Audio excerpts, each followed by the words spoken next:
Same again. Anyone that can say amen, take a portion. Tonight we're going to be discussing something very crucial, because I believe that every one of you here understands the responsibility that God is placing on us. Praise the Lord. God is lifting you. And lifting goes with responsibility. God is about to enlarge your coast so that your world will be impacted. I can't hear your amen. Now, believe me, a Christian can never be ordinary. The world is not expecting you to be ordinary. And if they see you ordinary, it embarrasses them. They get confused. People look at you as a Christian. They're looking up to you, not down at you. You're not hearing. When it comes to anything, when it comes to morality, they're looking up to you. When it comes to power, they're looking up to you. When it comes to devotion, they're looking up to you. When it comes to blessing, they're looking up to you. The world never wants to look down on a believer.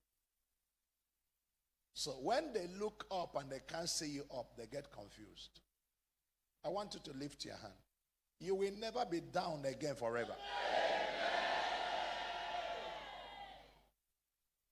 I need you to know, even when you are not doing so well, the world is still believing in you. No, you're not hearing me. Even when nothing looks like it's working to you, they're still asking you to pray for them. Come on, talk to me. Because they understand the privilege of relating to the Almighty. It's you that is a child of God that takes it for granted. You know, they always tell us that what is very close to you, what is very available to you, you don't value it. Oh, come and talk to me. You don't value it. You see, there are messages I preach on this altar that sometimes I travel and I just said, instead of preparing a new message, let me preach that message I preached. That message and see once. You're asking yourself, but the people I preached to were looking like ice fish. It's because when you get used to somebody, come and talk to me. Do you know it happens in marriage? Are you with me? You will see a man and you think, this guy is a great guy. Until you get to his house and see how his wife talks to him. No, you didn't hear me. And you ask yourself, now. My guy in the office, this big man, managing director. If you see his wife shouting at him in the house, you'll be asking yourself, no, God be this. It's what I'm saying, does it happen? Yeah. Or you see a woman, everybody say, Kai, how beautiful. The husband doesn't notice. When he talks to her like this, you will think she's trash. Because what you have, many times, you lose value for. You're not with me. Many people don't understand the privilege of saying, I know God. Of saying, I can actually talk to God. Oh, you having a problem? No problem. I will talk to God for you. I don't think I'm talking to you. You don't understand the privilege. And then you actually pick your phone and call God. And he picks.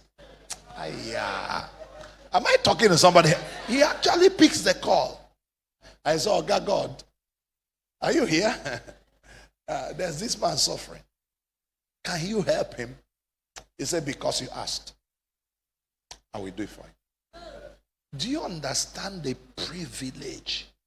Lift your hand and say, Father, Thank you for the privilege of knowing you. Can I hear your amen? So the world looks up to us.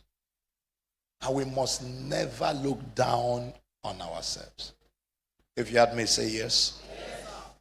So we're looking at how to become a person of influence. Because you got to begin to maximize this grace to impact on your world. Matthew 5 from verse 13. Jesus was talking to the people of his generation who has had an encounter with God. I say, ye are the light of the earth. You are. Somebody put your hand on your chest and say, I am. I'm not going to shout today. I told myself before coming. Anyway, we'll stop on the outline. We'll continue later. Are you with me? My problem now is not how to finish the outline. I used to do that before. I don't do that again. My problem is if you understand. Because people copy note, they don't take note. Is anybody hearing? They have good sermon, but their life has no message. They have good sermon, their life is messageless. Not you. Ye are the salt of the earth. But if the salt has lost its savour, wherewith shall it be salted? Now, if I wanted to preach, I could stay here until we finish the service. Do you know the embarrassment of a salt asking to be salted? You are not with me. You know, as a pastor, one of the things that embarrasses me the most is when I see pastors and general overseers who come to Impact asking me to do deliverance for them. And I'm asking myself, this man lays hands on people every day and still believes he has a demon.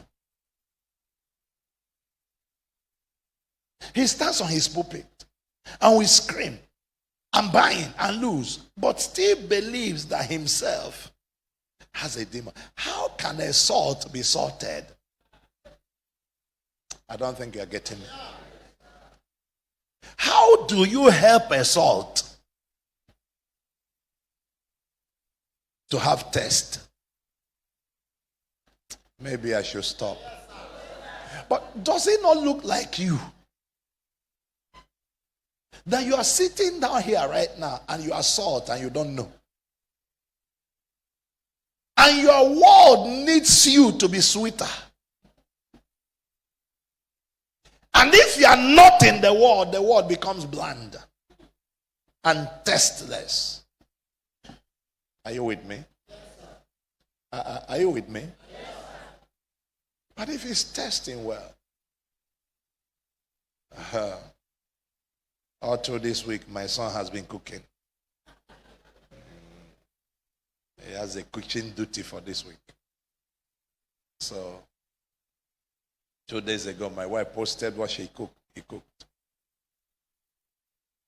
But when I came back and I think on Sunday night, and they said I must eat in the evening. And I said, no, it's your son that cooked it. You must eat. My first thought was, I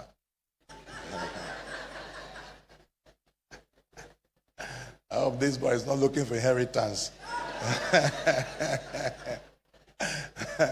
Before I start purging here now. Praise the Lord. And then I took the food. And I tasted it. And believe me, I liked it.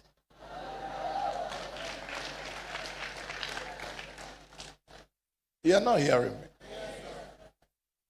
When the sisters, Michelle is in the US, she was commenting, and when my wife posted that, and the one in the UK was commenting, I say, they were trying to mock him that he can't cook. I said, it's a lie. I said, my stomach can testify that this boy can cook. Praise the Lord. What of if there was no salt? No matter what he put in that food, is wasted. If you are the salt of the earth, are you spoiling God's soup by being absent where you are supposed to be present? You can put all manner of ingredients in the soup. If there's no salt, it's messed up. Are you here? Can you lift your hand and say, I am the salt of the earth. I cannot lose my savor. Can I hear your amen? He said the salt that loses the savor. Look at what he said. It is thenceforth good for nothing. He didn't say if a salt loses the savor, we can turn it into laterite. He didn't say if salt loses its savor, we can turn it to building material. He said if salt loses its savor, consider it good for nothing. I'm talking to a Christian. Are you with me? If you lose your place in God and your ability to influence your world, he said, consider you useless. I speak over you. You will never be useless. No. Look at what he said. He said, if the salt loses its savor, don't forget, this thing is salt too. It didn't say something that looks like salt. Can we go? I told you I'm going to take this small. Can we go? He said the thing is salt. It's really originally salt, not sand that looks like salt. So the issue is that this is salt, but the salt lost something. The salt lost its savor. So he said, if the salt loses its essence, its savor, its originality, what is meant to be, don't use it for building. Don't use it for pavement. Don't use it as a paint. Throw it away. No. But throwing it away is not enough. He said, after you throw it away, men will tread upon it. Anytime you see a believer that life is treading upon, he lost something. Are they here? Lift up your right hand. And let me hear a scream like thunder. Life will not trample on me. My generation will not trample on me. Can I allow that? Life will not tread on me. My generation will not trample on me. Can I hear your amen? So we are not trodden on the foot of men until we lose our essence. You can never be a victim. You can never be trodden under. You can never be a servant of life until you lose your essence. Question is, what's going on in your life? Have you lost your essence? Verse 14. Ye are the light of the world. Very simple. A city that is set on an hill cannot be hid. You are the light of the world. When you show up, world has light. Somebody say light. Can I say light? Can I say light? You know, one beautiful thing about darkness is that darkness can hide anything. But one bad thing about light is that one flicker of light can reveal.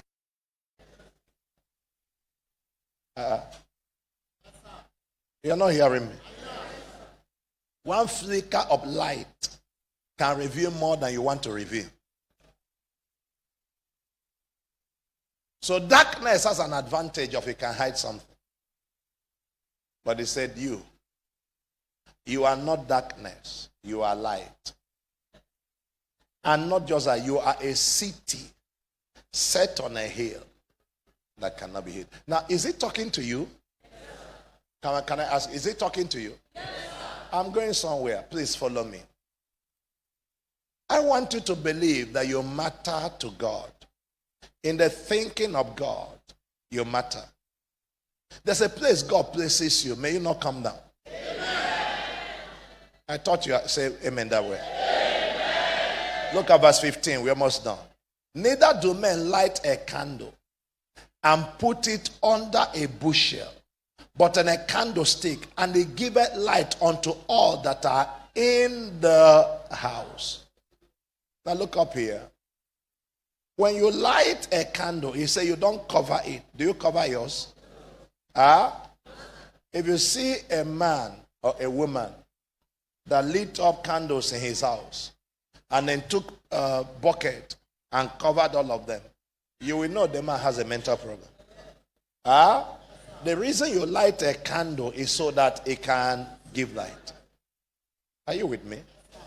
Now, Jesus is saying, I lighted you. I didn't cover you. So if your light is covered, question is, who covered you? If men can't see my glory in you, who do you this thing? Are they hearing me? Because he didn't cover you. He's the one that lighted you. Can you go with me? He said, men don't light candles and then put something over them. I've never known a person that God has taught so much and God doesn't want to use the person. I've never known a person that God has had multiple dealings with that God doesn't want to use. I've never known a person that God has revealed himself in diverse measures to that God doesn't want to use. But I know that a lot of people are covered and they don't know they're covered. But I stretch my hand toward you. Whatever covers you today is broken. Amen. I can't hear your amen. Now, I'm not saying this out of arrogance, but the average member of Gateway who has sat in this church for 1 year knows more than the average Christian outside. Can you accept that? Knows more than the average Christian outside. But the question is, what are you doing with it? He said, men don't light a candle and cover it. What are you doing with what you've gotten?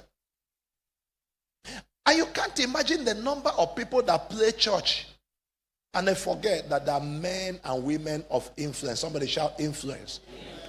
Can I hear one last time shout influence? Can I hear one more time shout influence? Don't ever allow your light to be covered. And it takes very little to cover your light. Amen? Amen? Next verse. It says, let your light so shine before men. Let. Somebody say let. What English word can we use to replace let? Permit. Allow. So who gives the permission for his or her light to shine? Come on, talk to me. Who is the one to permit the light? So if you don't let your light shine, what happens? They cover it. So everybody you see whose light was covered, they didn't do the let. If you let your light shine, God will not allow them cover you. So you are using your influence positively. It's your security of destiny. Are they hearing me? That they may see your good works and glorify your Father, which is where? In heaven. Lift up your right hand and say, Father. Shout it like thunder, Father. I receive grace to be a person of influence. I receive grace to have my light shine over my generation. Can I hear your amen?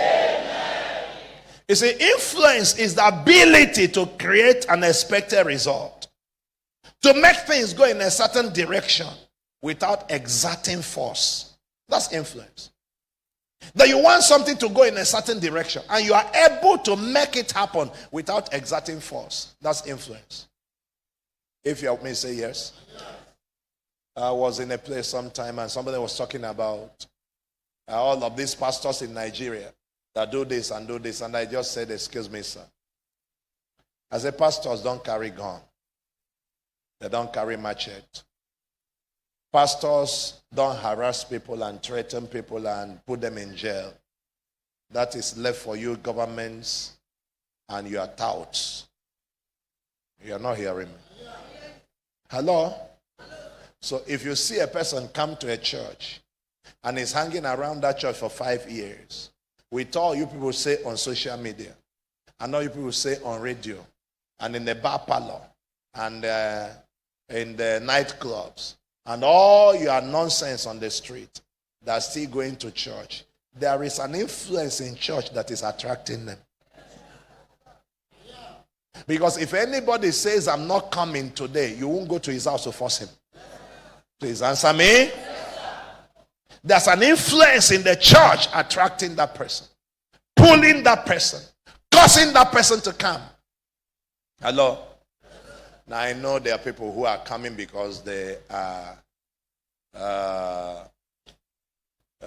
looking for something. But what they're looking for is attracting them. Come on, talk to me. I know also there are people who are going because they love the Lord. Their love for God is attracting them. I also know there are people who are going because their aim is to distract others. Satan is attracting them. You are not hearing me. Are you here? You know, you can sit with somebody in church and not know he's an agent of the devil. And a person will distract you from everything God is sending to you. But they all come to church. And they join the those of you that watched our broadcast yesterday, remember the story of a young man, that was a pastor, very serious young man. And then he wanted to get married. And, they told him to pray, he refused to pray. He saw a girl in church who was very spiritual, very committed, singing in the choir.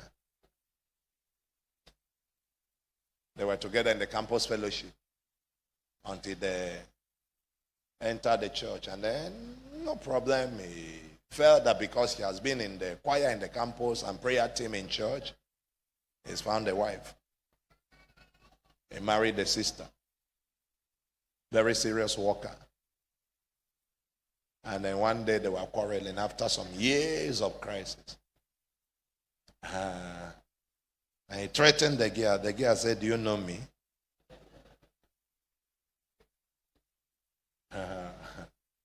Walked over to the door and locked the door. Took the key, trained her bra. Climbed the bed and turned to a snake. The bro screamed until he fainted. When he woke up, the sister was smiling. He said, now you know. He said, it took us 7 years to get here. He said, if you open your mouth, you're dead. The bro ran to go and meet his mentor. Oh God, I don't die. What is my answer? What God has joined together.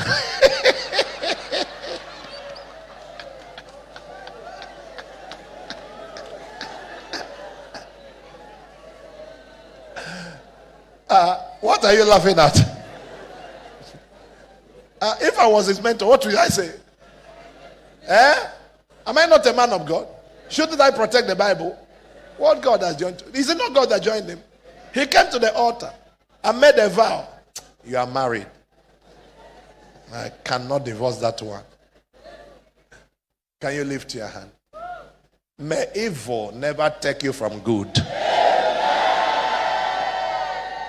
Influence is hidden power. You don't see it, but it achieves visible result. Are you with me? Have you heard of magnetic force before? Magnetic force. Do you see magnet pulling metal before? You saw the hand of magnet where I went to pull the metal. I'm asking you. But the metal is there. The magnet just passes by. And then the metal begins to follow the magnet. Because there's an invisible force pulling the magnet. That's called influence. Just that you are somewhere can make somebody change his mind about God. And that you are somewhere can also make somebody have a negative attitude toward God. You are not hearing. was talking to my drivers and people working with me a few days ago, and I said, sometimes driving me, you have to realize that we represent something. Because yes, I want us to get to a place on time. But then you are driving and this is a hold up. And then jump out of the road and then face the oncoming traffic. And all the people on there are looking inside and saying, Pastor George, somebody can lose his love for God and interest in pastors just by that thing I have modeled. No, you're not hearing. It didn't matter to you, but it matters to me. Because I don't want the person's eternity to be rested on my stupidity. So I'd rather waste that 15 minutes than model something that will make somebody disgusted in Jesus. You are not hearing. That's why when you come to church, the way you behave matters. The way you sing, the way you dance, the way you worship, the way you serve, the way you sit down and listen, the way you handle things matters, because people are watching you even when you don't know they're watching you. What you are modeling matters to people. There are some people sometimes in church you want to ask them to go home because Satan entered him or her today. The way he's modeling thing is confusing people around. Come on, are you with me? Have you ever sat around some young girls in church before and all of that, and service is going and they're talking and laughing and pressing phone? Immediately you get disgusted. If you're a newcomer, you think that they represent the church. You don't even want to come again. You say that church, they're not serious. Not knowing it's some stupid person that Satan filled his heart. Are they hearing me? You say, no. Those churches are not serious. And sometimes you go to some places, this girl comes to all of that as if we're asking her to breastfeed us.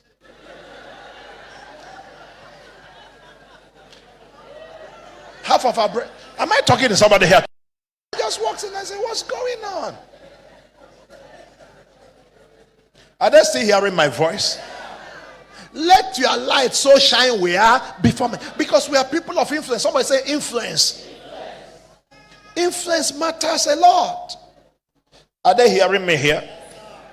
It's a magnetic force. It's not visible. It's not noisy. Have you heard magnet making noise before? I say, I'm pulling you now. But they come. I pray for you that you have influence in your community. Amen. Influence in your neighborhood. Amen. Can your amen be like thunder? Do you know it's possible to influence the behavior of a people, and it's possible to influence the behavior of a generation? You can actually, out of the thought and action of one person, change a generation. If you say yes. You see, when I was in my former church, I was quite young, but I have this mentality of let no man despise your youth. That was my key verse. I quoted it for myself every time. Let no man despise your youth. As an assistant pastor, in everything, he said, but be thou an example in word, in charity, in purity. It defines what to be an example of. And my boast at that time was the boast of Samuel and the boast of, can any one of you convict me of wrong? Not that we did it secretly. Not that I spoke to a girl in private and covered it up. You're not hearing me. Is anybody hearing me? Not that, I borrowed money from anybody, or I had any strange kind of thing, or, I quarreled with somebody. There was nothing like that. It was simply, let no man despise your youth. You are young. You are 20-something on the pulpit. Let it be that when people see you, they honor God. Not when they see you, they dishonor him. They get disgusted. Is anybody hearing me? Have you noticed that sometimes when we put as young people, as leaders in different areas of church, that some of them, their behavior begins to hurt church? Huh? Be thou an example. That becomes what you are fighting to do. You are pushing her to be an example. Because you know your influence matters. Are you with me? As some people come to church, they think we even notice them. One time I preached a message. Are you here? I preached a message, and then one man came to me. I said, the way he came to me, he said, the way you preached that message, do you think some of us will pay tithe in this church?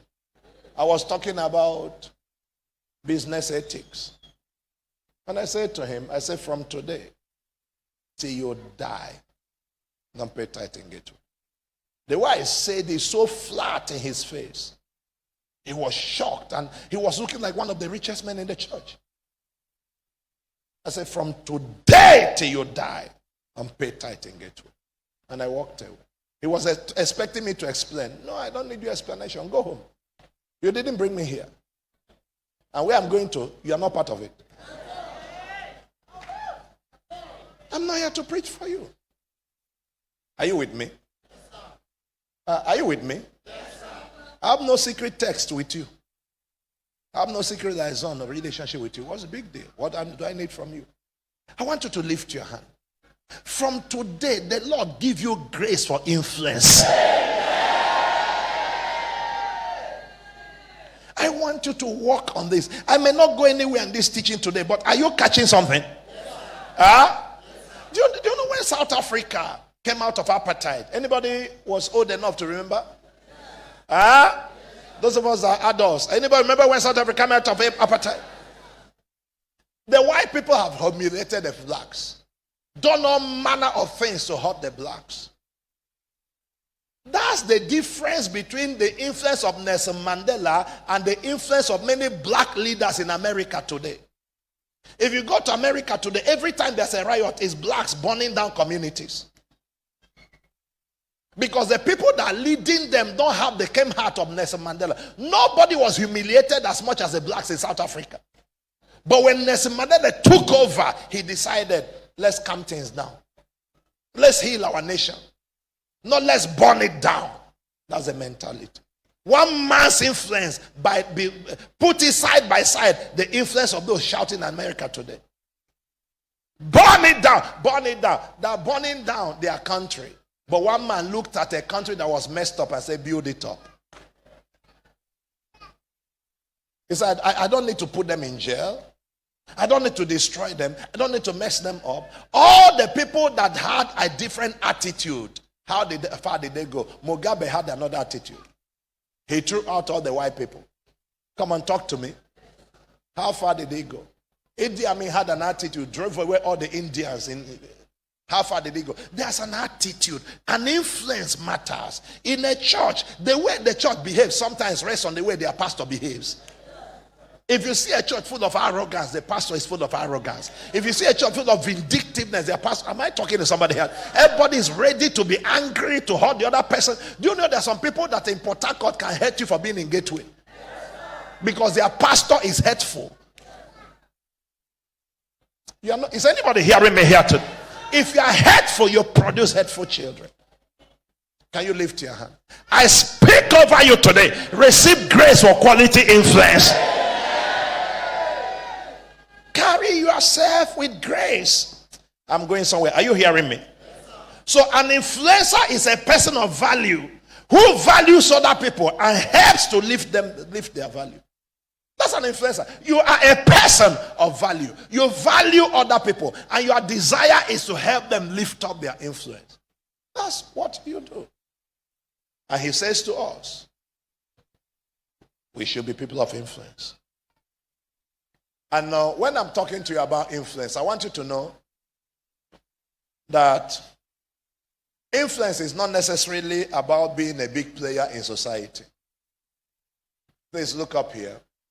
A lot of people in church believe when we're talking about influence, you know why we didn't talk about leadership with influence is that every time you talk about leadership, people think you are talking about managing director, headmaster, governor, local government chairman, senator. No. You see, in your own home, that's where the influence begins. with your children, with your neighborhood, with those in your yard. Am I wasting time with this? Do you know there's a way you can behave in a compound and then most everybody that locks the church you are going? Do you know there's a way you behave in the compound? They've not met your pastor, they hate your pastor because of you. Please talk to me. The moment they hear the message of your church, say nonsense, nonsense. That church is a useless church. You say, how do you know? He says, I have a member of that church in my company. Everything I'm teaching, that man has spoiled it. Because every time he's beating his wife, neighbors gather and say, oh God, take our suffering now. Take our suffering. If you have my voice, say yes. The girl is so busy beating the husband. Oh, you don't think it happens?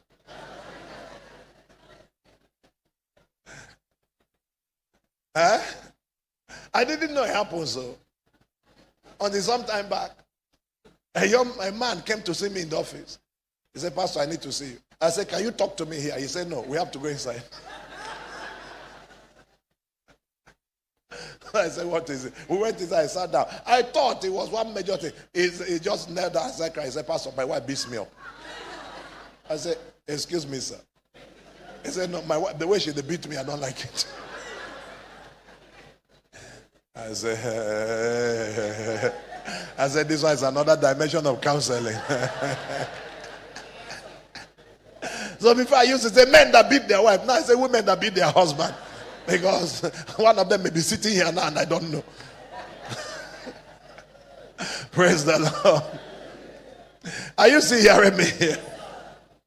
No. So if you are somebody living anywhere or working in another office, we want you to manifest the fact that Jesus is out. You know, when I was in Deeper Life many years back, very many years ago, Deeper Life at that time was so well organized.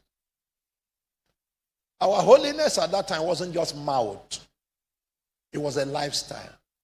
I'm telling you in truth, companies will send notice to Deeper Life that they want to employ and ask the pastor to recommend people. But after some time, clothing replaced inner. We are more interested in long gown that has no shape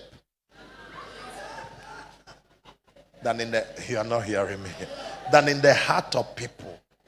We lost direction. Lift your hand. As I pray for you today, the Lord give you grace to be an influence in your society.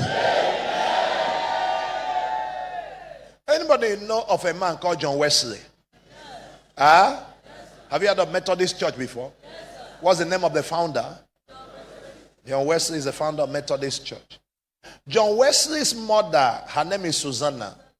Susanna had 13 children. Not that she adopted, she born. She was a baby factory. 13 children. Alive. And she raised them alone. And Susanna said she made sure that she spent time with each of those children per day. And every time she spends time with them, she has at least one Bible verse to share. For the time they were children. You know, many of the songs you sing that are old hymns, you forget they were written by Charles Wesley. Charles Wesley is a junior brother of John Wesley, born from the same mother.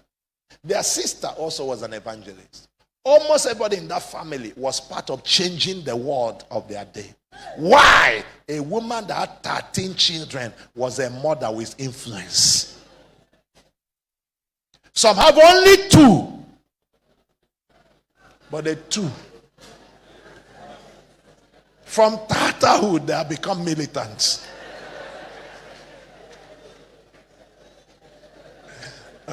No, you are not hearing. From Tatahood, they are gone. They don't have time for them. They are too into business that they can't sit down with their children. They are pursuing money. They won't leave office until night. Receive grace. Amen. I wish your amen will be louder. Amen. No time, no homework, no discussion, nothing. Influence. This woman spent time until she molded the children into vessels in the hand of God. That's called influence. Brothers and sisters, the greatest force of influence on earth is called goodness. Somebody say goodness. Can I say goodness? Do you know that people are drawn to anybody that is good to them? And anyone that wants them to succeed, they're drawn to them. And God wants you to be a good influence. Somebody say influence. You know, in the Bible, there were many men of influence and many women of influence. Are we here? If you are still here, I hear you, sir. There are many men of influence, many women of influence. Some positively, some negatively. You remember in Genesis chapter 10, 8 to 10. Genesis chapter 10, 8 to 10. Genesis chapter 10, 8 to 10. He said, and Cush begat Nimrod. He began to be a mighty one in the earth. Next verse. He was a mighty hunter before the Lord. Wherefore it is said, even as Nimrod, the mighty hunter before the Lord. Next verse. And the beginning of his kingdom was Babel. Stop there. Now, this was a guy that became the first man on earth to be rich. You are not hearing me. The first man of wealth on the face of the earth. Are you with me? He became a mighty hunter. He had business breakthrough. This was a time when there were no industries. Don't forget. Come and talk to me. Farming was a new thing at that time. Hello? I'm sure you don't understand that farming didn't start from the beginning. Harvesting started at the beginning, but not farming. The whole earth was full of crops and few human beings. So you don't read about the farming. You just harvest what is there. It falls down and grows again. Am I talking to somebody here? The only time you needed farming was when food began to be short and you have to cultivate for yourself. Am I wasting my time? So you have to make a farm for you. So hunting was the only thing they had because animals can't wait for you to kill them. So being able to hunt gave you access to fur. Because the skin of animals. So a man, am I wasting your time? A mighty hunter can get a lion's cloth, get a giraffe's own, get a goat's own. Hearing me? He's the fashion controller of the nation. Sees through him. And am I wasting your time? This guy was a wealthy guy. He had influence. You know what he used his influence to do? To defy God. God has said, Nimrod called a committee meeting. Let us build a tower that will reach from earth to heaven. I have the money, I will finance it. Let's go. And they began to build. The beginning of his kingdom is Babel. You see, am I wasting your time? Do you know why it's rich? It's important that he be rich is that when the righteous has money, he subdues iniquity. When the wicked has money, he multiplies iniquity. You are not getting me. That's the truth. Mighty hunter, Lord. And then he decided, let them build. Okay, what of another person called Melchizedek? Are you with me? The Bible said he was a king of Salem. He was a priest of the Most High God. Nobody knew his background. They don't know his father. They don't know his mother. Are you with me? Are you with me? Okay, let me ask you a question here. Anybody here from Opobo area? Opobo area. Okay. Did they talk to you about somebody called King Jaja? Was King Jaja originally from Opobo? Where is he from? Huh? You say? They said that Rachuku. No, he's from Amibo. We know his place, close to our house. Yeah. Are you with me? It's my neighbor. Now, and he came here. He was brought here as a slave. And then he began to grow. And began to take charge. And at the end of the day, he not only became free, he became a ruler in the place of his slavery. Come on, are you with me? Melchizedek came into this place and began to reveal God to them. And began to talk about priesthood. And began to talk about authority. And began to manifest something that is uncommon. And before long, Melchizedek became the priest of the community. Before long, he became the king of the community. And guess what he did? He made the community a habitation of two things: peace and righteousness. His influence made the nation turn to become Salem. You're not hearing me. Melchizedek virtually created a heaven on earth situation. A land of peace and righteousness. No wonder even Abraham, as great as he was, had to pay him homage and drop tithe for him, because Melchizedek manifested the God Abraham was worshiping. Am I talking to somebody here too? That's called influence. Nobody told you that he took over by warfare. But there was something he carried that subdued the land. Nobody could testify where he came from, but he came from somewhere carrying the power and the glory of God. That's called influence. In that office, you may be the new recruit. Nobody knows your background, but there's a grace you will manifest, and the office submits to you. I stretch my hand toward you. Let your city submit to you. Let the land submit to you. When your amen lands. Hebrews 7 verse 1 talks about, he said, for this Melchizedek, king of Salem, priest of the Most High God, who met Abraham returning from the slaughter of the kings and blessed him. Next verse. To whom also Abraham gave a tenth part of all. First being by interpretation king of righteousness, and after that also king of Salem, which is what? King of peace. So his first manifestation was righteousness. His next manifestation was peace. And he took dominion. We don't have all the time. Question is this: in your neighborhood, can they call you a manifestation of righteousness? Can they call you a manifestation of peace? They don't believe me. They don't believe me. They will believe you. And you don't have anything to prove to anybody. Just live out your Christianity. If you have my voice, say yes. Walk in the influence that God is giving to you. Show your world that you want. Listen, can I tell you this? Influence is often intentional. Somebody say intentional. Can you speak out well? Intentional. Louder, intentional. You see, you have to tell yourself, this is a result I want to achieve. This is what I got to do. And then you package yourself in that way. Praise the Lord. Praise the Lord.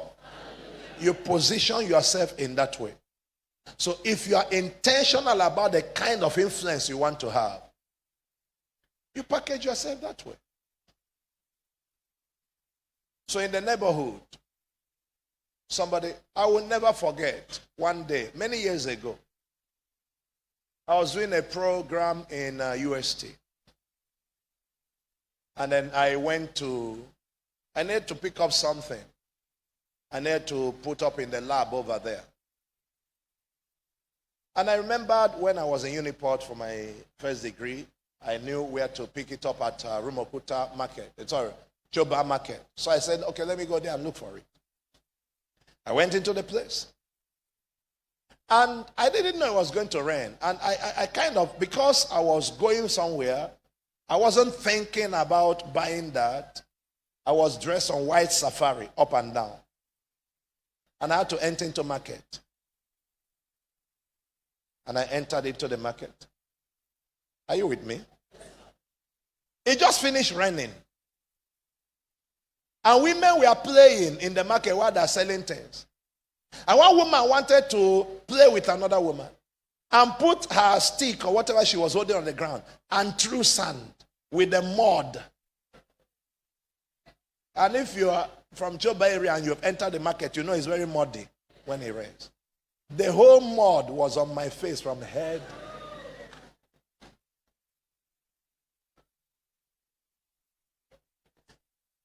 And all I saw was, and people screamed. And I just stood like this. I froze. There was nothing to say. If there was anger in me, it will burst out. But it wasn't there, so it couldn't burst.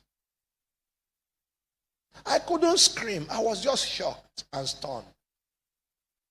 And the woman came and said, I beg now, I beg now. It was almost kneeling down. I said, Madam, not kneel down. Now clothes only now. Wiped my face, entered a vehicle, and went home. It didn't reduce me. Who knows where the woman may see you tomorrow? I can be there now, shouting and screaming and making all the hula baloo. I finish all of that. And you're walking. Hello? A pastor was giving a story. And I'll close with that. He was driving in the traffic. And then one woman was in front of him. And the car wasn't moving. One elderly woman holding the steering like this. You know those people that hold steering as if they're fighting steering. So light turned green. And the woman is still there holding the steering like that, shaking. He flashed light, the woman know they move. He horn, the woman know they move. And light is counting. And the woman is still there. Pastor said, pa, pa, pa, pa, pa, pa, pa, pa, pa. The woman know they move. He one day say, woman, move now. He's screaming at the woman and all of that. The woman rolled over, he rolled over, and I saw that another car came out. And it was a car packed with his members. Pastor! He said, I felt like dying. They saw me displaying. They saw the holy man of God shouting at an old woman on traffic. What did you model? Influence is what we want to go out there. I want you to leave here now standing a person of influence. Are you with me? In that department, show you loyalty. You know, I used to have this very normal behavior. I fold my leg every time. It's so normal to me. And even in church, I sit down in the pulpit area where I am and I put my leg across. One day we had a prayer, something to do. And then after my father in the Lord said, George, I want you to see me. And I came. And he said to me, you like to sit down with your leg folded in church? I said, sure. He said, it's a wrong thing you are modeling. He said, sit down like you're a worshiper. Suddenly it dawned on me. Some people look at that and call it casual, or look sitting as if you are the owner. Sit down like a worshiper. You see, there are some things you may be modeling without knowing. Are you with me? I tell the people that I work with me, you won't see me on this place unless there's a major thing going on.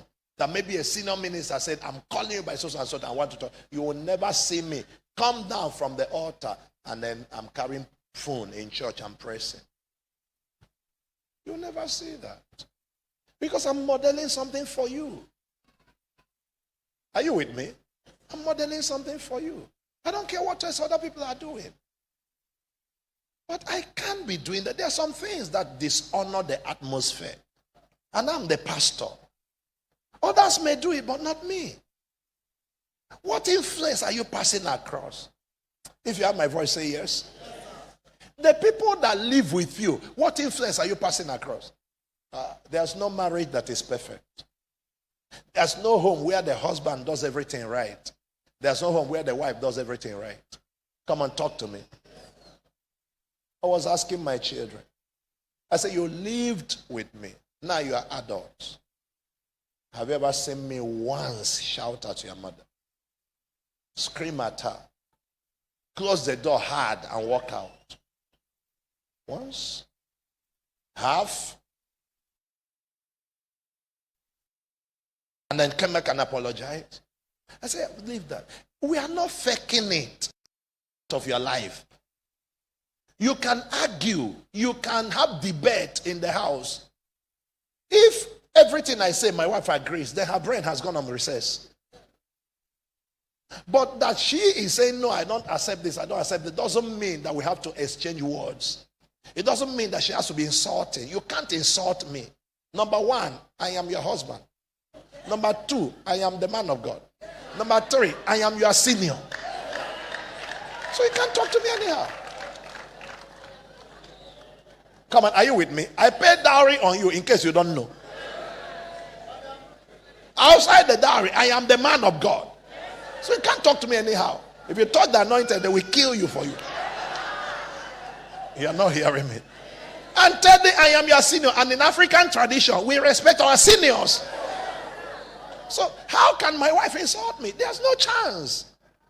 But there's some wives that get up now. This small girl is looking at the man and pointing hand and screaming. And the children are watching. I say, mommy, mommy, and they start crying. And the mommy is passing across to them a terrible message about how a marriage is. Influence. The world is watching us. Prayer doesn't make us. Our lifestyle makes us. Rise up. Did the message come in? Yes, lift your two hands. And I want you to pray with me and say, Father. Shout it like you mean it, Father. In the name of Jesus. I receive grace for godly influence in my family, in my workplace, in the church, in my generation. Open your mouth and talk to the Lord. Grace for godly influence. Grace for godly influence. Grace for godly influence. I receive this grace for godly influence in my family, in my job, in the church, in my generation. I want to model something. Natosh Badiak.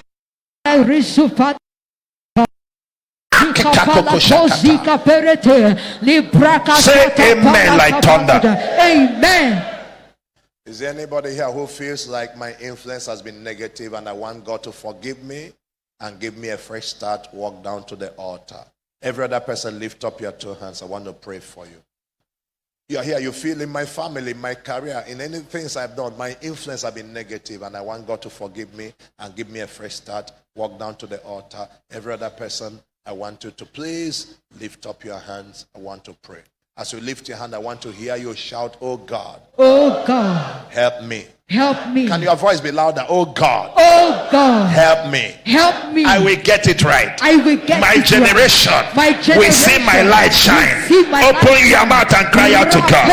My generation will see my light shine. My generation will see my light shine. My generation will see my light shine. My generation will see my light shine. If you are coming out, come out quickly. My generation will see my light shine. My light will not be darkness. My light will not be dim.